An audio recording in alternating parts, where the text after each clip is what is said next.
Banyak mendapat pertanyaan dari pelanggan, kapan kami bisa beri emas atau pindahkan emasnya ke sesama akun Dinaran? Pertanyaan ini cukup mengagetkan karena kami tidak terfikir sebelumnya. Misalnya, si A menjual motor, si B pembeli. Motor tersebut katakan harganya 10 juta nilainya atau sekitar 10 gram emas. Maka si A bilang kepada B, kamu transfer emasnya aja. Karena kalau transfer rupiah kan kita kena harga jual beli ke emasnya. Namun kalau transfer emasnya, ya gramnya yang dipindahkan.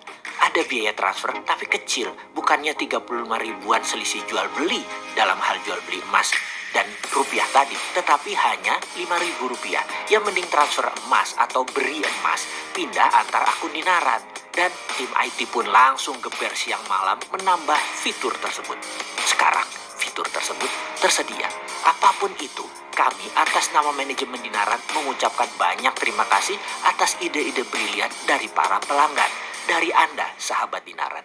Dalam bisnis, hal seperti ini di mana klien yang memberikan saran, masukan, atau keinginan adalah bentuk bisnis model yang tumbuh karena maunya pasar serta maunya pelanggan.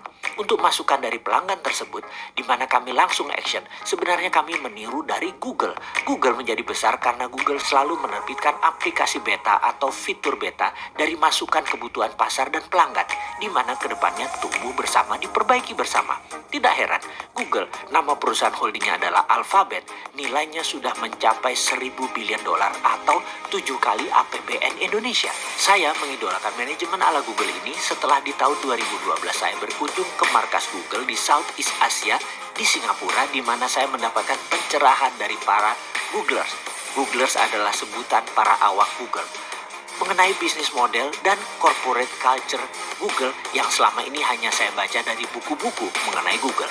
Exciting sekali, karena bisnis model dan corporate culture Google sangat unik dan breakthrough.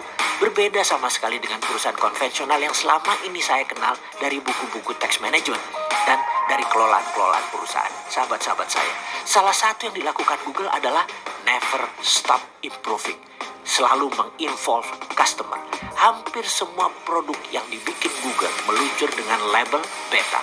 Versi beta berarti produk tersebut masih dalam proses testing dan eksperimen, masih dalam proses perbaikan atau masih dalam proses penyempurnaan. Cara seperti ini bertentangan dengan conventional wisdom yang berlaku sebelumnya, bahwa produk harus sempurna begitu meluncur di pasar. Inilah cara Google untuk mengatakan kepada konsumen, kami memang masih jauh dari sempurna. Marilah kita sempurnakan bersama-sama. Itulah cara Google untuk melibatkan konsumen untuk menyempurnakan produk.